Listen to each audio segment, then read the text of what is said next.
If you learn to see yourself as others see you, it will do you no good. Others see us as that which we are not. They see us not as we really are. If people looked upon you as God, if they could see the Godhead within you, if they could see you as divinity, then you would be truly understood. Relatives, brothers, father, mother, friends, all din into your ears that you are what you are not. Somebody calls you son, others brothers, friend, enemy, etc. All these limit you. One man calls you a good man, he limits you. Another calls you a bad man, he limits you. Another flatters you or puffs you up, he also limits you. Another degrades you, denounces you, that also places manacles upon you, limits and binds you. Happy is the man who stands up in opposition to each and all and asserts his divinity, his Godhead. The man who realizes his true Atman, his true self, the man who can stand aright and assert his divinity before the whole world and before all other worlds around him and recognize his oneness with divinity, is in a position to defy all these worlds. The very moment you are ready to stand up for your divinity, that very moment the whole world is bound to regard you, God. The whole universe must regard you as God. Raja Yoga means the royal method or royal road to concentration. That is the literal meaning. Raja means royal method or road, and yoga means concentration.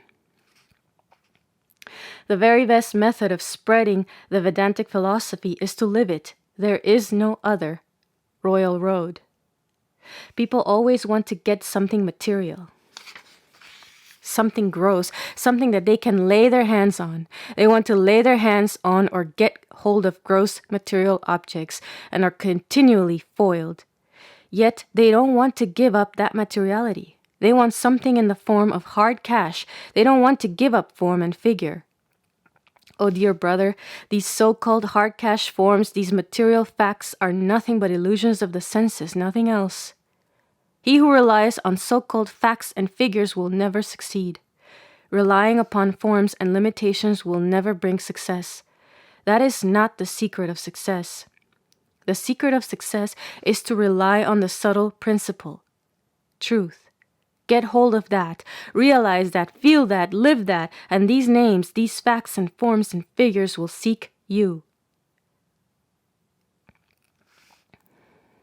It was illustrated by two men who were being carried away by a mighty river. One of the men caught hold of a big log, and the other caught hold of a fine thread. The one who caught hold of the big log was drowned, while the one who caught hold of the fine thread was saved. Similarly, people who depend upon big supports, people who depend upon big names and property will be foiled in the long run. Depend upon the fine thread of truth, the fine thread of reality. If you feel your divinity, you realize your divinity. It matters not where you live, in the deep forests or in the crowded streets. Realizing truth will convert everything, will change the whole world. Here is a table. Suppose you want to move it. If you exert a force at any corner, if you take hold of the table at any corner or at any one of the sides, you can move the table. The table is gone. The whole world is like a great rigid body, and your body is like one corner or one point of this table. If you catch hold of this single point, if you lift it, if you elevate it, if you call it God, if you call it divinity, if this single point be merged, as it were, in divinity, if this single point be raised with this force, the whole world will be drawn.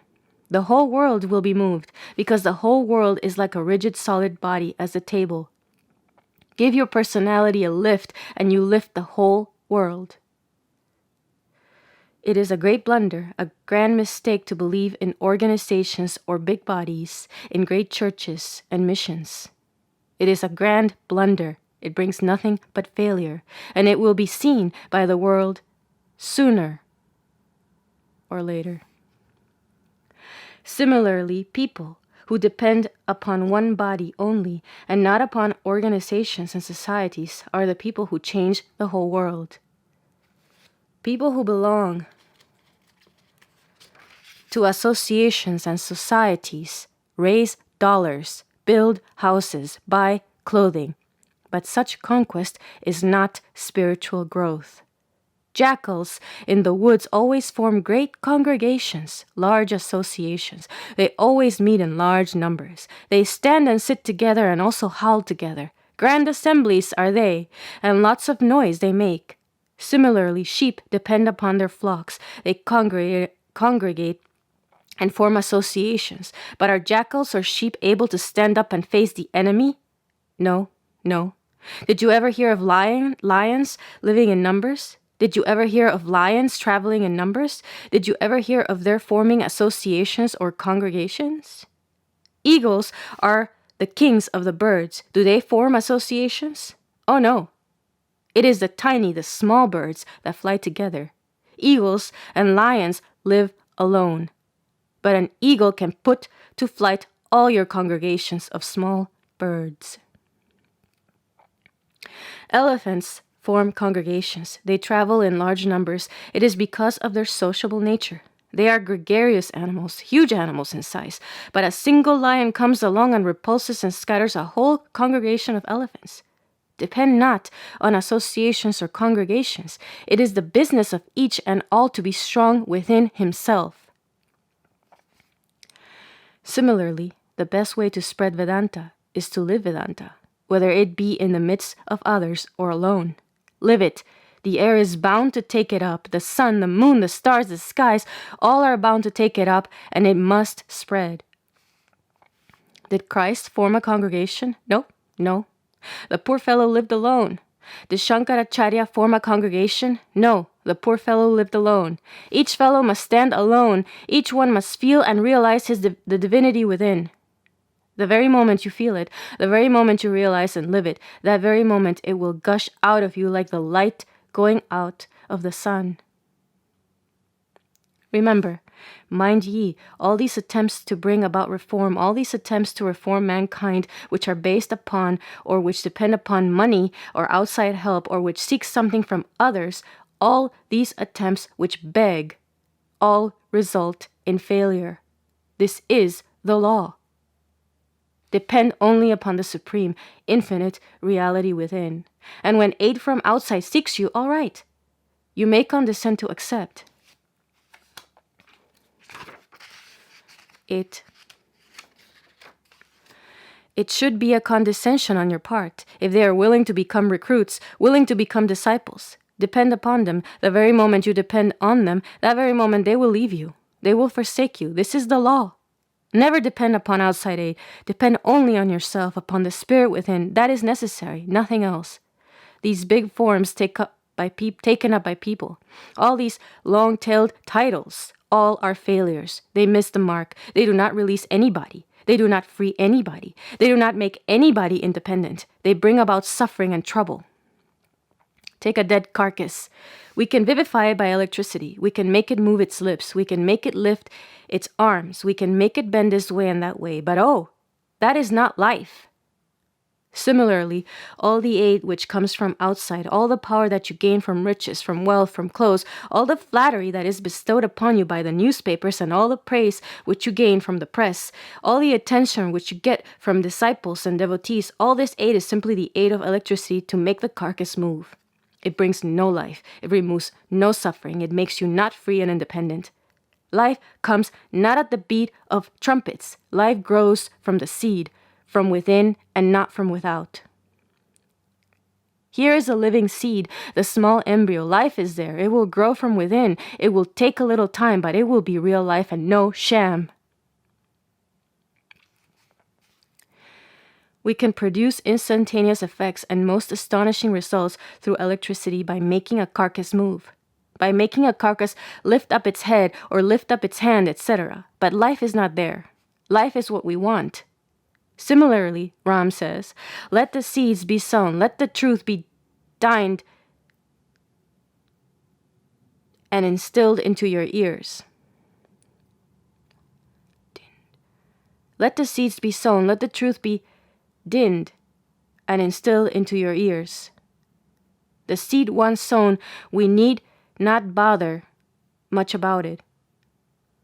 Similarly, the spread of Vedanta, to preach Vedanta, you must realize the truth yourself. The seeds will be sown. Never mind about its further growth. It will continue to grow without your bothering about it. There was once a sage who had a very devoted disciple, a very devoted follower, who used to visit him every day. It happened once that the sage went away for a time, and when he returned to that place, his former devoted disciple never visited him. Other people came and remarked the continued absence of the disciple, and lodged a complaint against the former disciple who used to keep company with the sage. The sage smiled and said, "Why find fault? Why utter any complaint against him? What need is there of his coming to me? Why should he attach himself to this body? I am not this personality. I am not this body. If he regards me as this body, if he regards me as this personality, he himself will be crucified. Let him alone see this real self that I am, this truth, this divinity, supreme power that I am. Let him be faithful to my teachings, and he will be free, he will be blissful."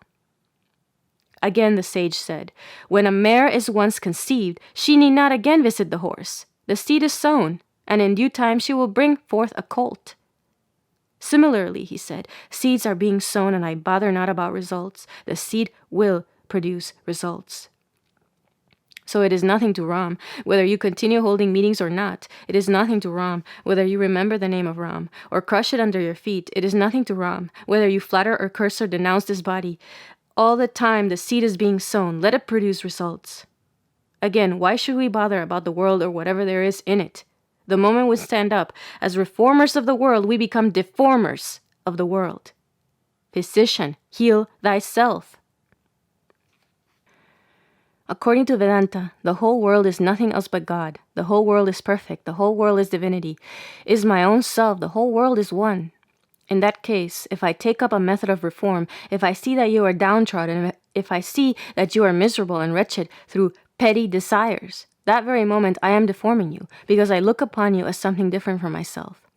So Vedanta says, O reformers who take up this role, you look upon the world as sinners. You look upon the world as deformed and abuse them. Why should the world be so poor as to ask you help? Why should the world be so poor as to ask help of you? Christ came and did all he could to raise, to enlighten the people, but the world was not reformed. Krishna came and did what he could. Buddha came. All the many philosophers came. But there is still the same pain, suffering, and trouble. The world will find the same. The world we find the same. Are people any happier today? Have your railways, your cars, your telegraphs, your telephones, your great ships, all your great scientific productions make people happier?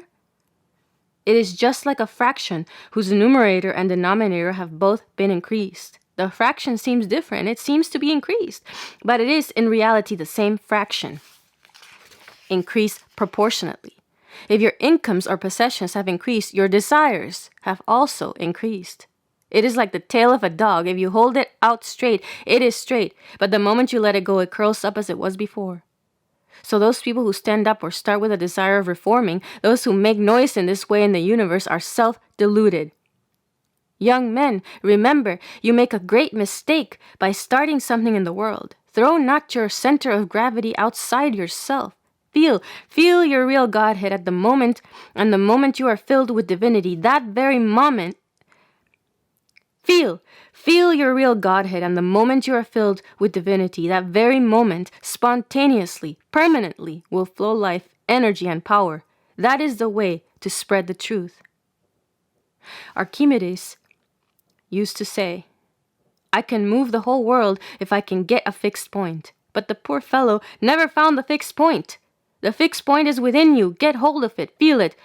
Realize it. Realize that you are divinity, that you are the Lord of Lords, the arbiter of all justice, the source of all beauty, all force, all power. Realize you are the king of the whole world. You are that, and this realization of your true self will of itself conquer the whole world, will give the world life, will set it a-going. The sun does all his work according to or on the principles of Vedanta. He is the origin, the source of life and energy of the whole world. The sun is a Vedantin and acts upon the advice given to you by Ram. The sun does that. He gives you all life.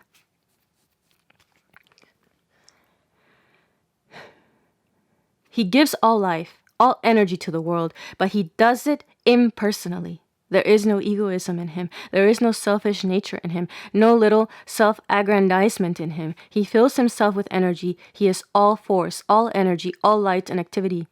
So when you get up and the sun comes, does he make any special announcement of his coming? Does he write a book or a pamphlet about it? Does he make any noise about it? Oh no. But you see, all this earth, this world of yours is vivified. This earth of yours is brought into life. Oh, how slowly, how gradually, how slowly but surely nature wakes up, rivers wake up. You know, at night they are frozen, but the sun comes up, warms them, gives them life, and they flow. Roses and flowers on the banks of the lakes and streams are blown up by the warm, loving rays of the sun. Again, the lotuses of the eyes of men are blown up, or in other words, men also wake up and are filled with life and activity. The air is set in motion. The air is full of life and action, because the sun has life and action, and through him flow light and activity to the whole world. He thinks not of taking any credit to himself for vivifying the world, for waking you up, or making the birds sing, or making the flowers bloom. Everything comes to pass through him, because he depends upon himself, because he lives that life within him. This is the principle. Live that life within you. Live that Atman within you. Feel that you are the light of lights, the Lord of lords, the arbiter of all justice, vigor, and beauty, and that all existence is due to you. Feel that, feel that. Try the spiritual experience, and then see. What do they do to keep a little son, a little child happy, cheerful? All these silly mothers and silly fathers all become disciples of the child. The child's lessons are learned by each and all. How are they disciples? They begin to talk like children. They begin to dance like children. They begin to make faces with the child. The child begins to ride their shoulders. This little tyrant. The child lives his innocence. The child is free. He is not afraid of anybody. Those pouting little lips are more imperative, more impressive, more persuasive than any of your Demosthenes or Burkes. His will must be done. This little tyrant, whose physique is so frail, whose hands and limbs are so tiny, has faith in himself. His will must be done. He is strong in his weakness. Filled with faith in himself, he does not compromise himself. Parents often sell property. Everything is sacrificed for the good of the child, of that little tyrant, and woe to the man who does not obey his commands. The secret power in the child is Vedanta. To him the world is no world. To him this prudence is nothing. To him there is nothing but happiness supreme, and all power is within the innocent, sweet little child. This is the secret of success of the child. Similarly, live Vedanta. Feel, realize that you are the Lord Almighty, the ruler of the universe, the Lord of lords, God of gods, the governor and controller of all the bodies in the world. Feel that I am the reality, and feel it, live it, and you will get disciples. Disciples enough. Children without advertising, without currying favor with any great man, without soliciting favors from the press. Get disciples. Anyone who looks at a child is a disciple. Is it not a fact?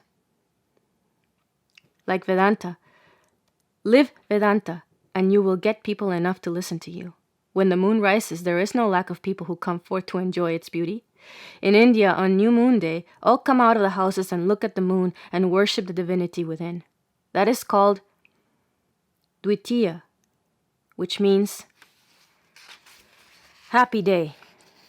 On that day, the people eat good and delicious food, and visit relatives and friends and make merry. Let the moon rise in your hearts, and do not bother about the modus operandi. The ways and means will seek you. They must seek you. When a rose blooms, there is no scarcity of bees. Where there is honey, ants must seek it. Similarly, care only to produce honey within your hearts. Bring forth the full-grown roses of knowledge within you, then all will come. You will need nothing. You will want nothing. If there is anything you want, it is divinity, realization within. When you fall back, everything will leave you. When you have a firm hold of the divinity within, when you have learned that, when you live it, then the whole world is like a dog. It wants to lick your feet. Do not hunt after it. The secret of all power is within you and nothing else. There There are the Shasta Springs here in California. It is said the water there is very fine. Everybody wants to go there. Shasta Springs ought not to be anxious about visitors. They ought not to have to issue any proclamations. They need not send any advertisements to people. People must and will seek them out. Similarly, the moment the pure, fresh springs of knowledge, of life, of purity, and love gush forth from your heart, that very moment you are possessed of those Shasta Springs, as it were. Visitors and people will seek you out. It is the unalterable, immutable law. The one thing needful is to get those springs within you. It matters not whether you remain in one place or go about from place to place.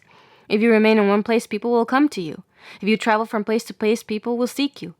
When there is real truth and spirituality, nothing is dependent on outside behavior. The whole effort in getting those springs there consists in letting divinity flow fresh and free within you.